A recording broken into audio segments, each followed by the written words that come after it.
If you drive anywhere in Canada right now and you have not checked what changed on Canadian highways in 2026, the habits you have used behind the wheel for decades could cost you hundreds of dollars in a single afternoon. Not because you are a reckless driver, not because you have ever had a ticket in your life. Because 3 specific highway rule changes that took effect across Canada in 2026 were never personally announced to the millions of drivers they directly affect. No letter, no notification, no phone call from Transport Canada. The rules changed, the cameras are watching, and the fines are hitting drivers who had absolutely no idea the rules they were following were no longer the rules. Stay with me, because by the end of this video, you will know exactly which 3 changes are catching Canadian drivers off guard right now, the exact fines attached to each one, and the one situation affecting senior drivers more than any other group on Canadian roads today.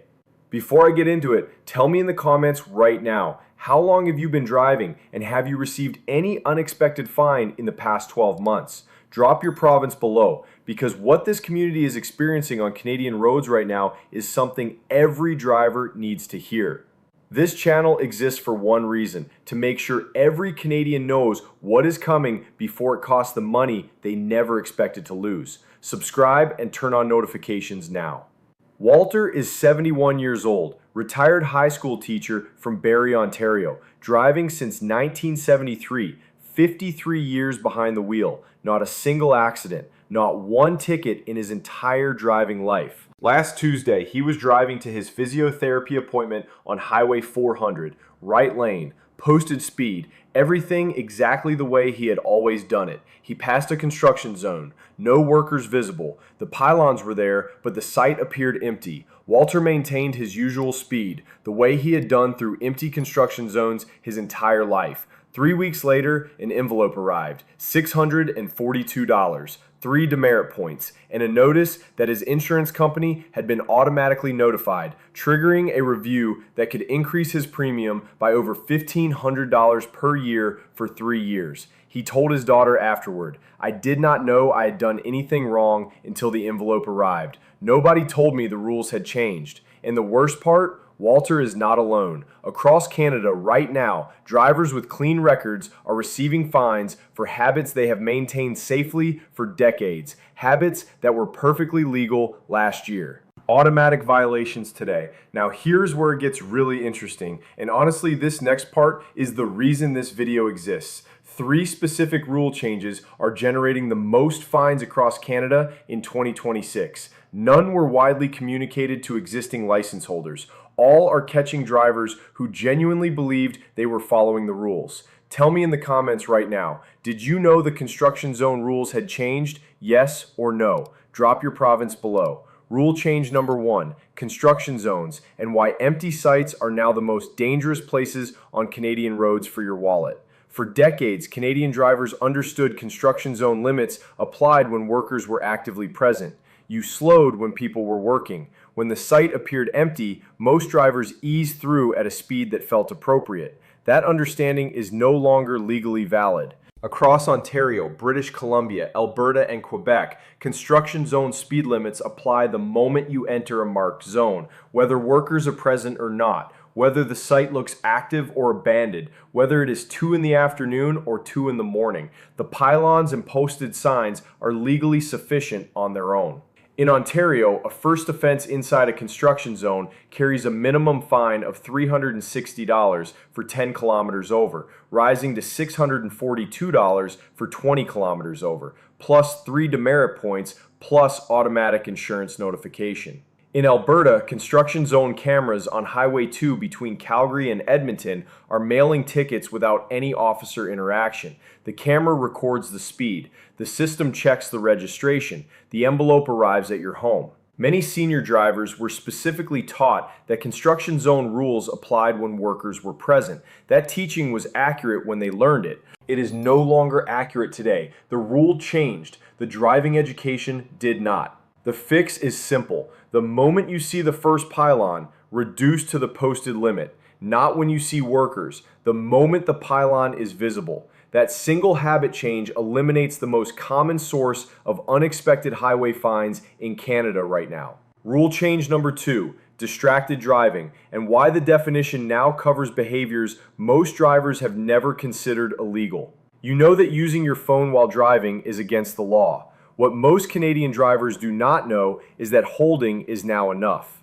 You do not need to be texting. You do not need to be talking. You do not need to be moving. Holding your phone at a red light, vehicle completely stopped, is a distracted driving offense in Ontario. Glancing at a smartwatch notification while driving is chargeable in provinces where the rule covers wearable technology. Holding a GPS device to adjust a destination while stopped at a light is an offense. In Ontario, the minimum fine for a first distracted driving offense is $615, 3 demerit points, and a 3-day license suspension effective immediately on the roadside, not at a later date. Immediately. Your license is taken on the spot for 3 days. Officers are now using unmarked vehicles positioned in traffic to observe driver behavior at intersections.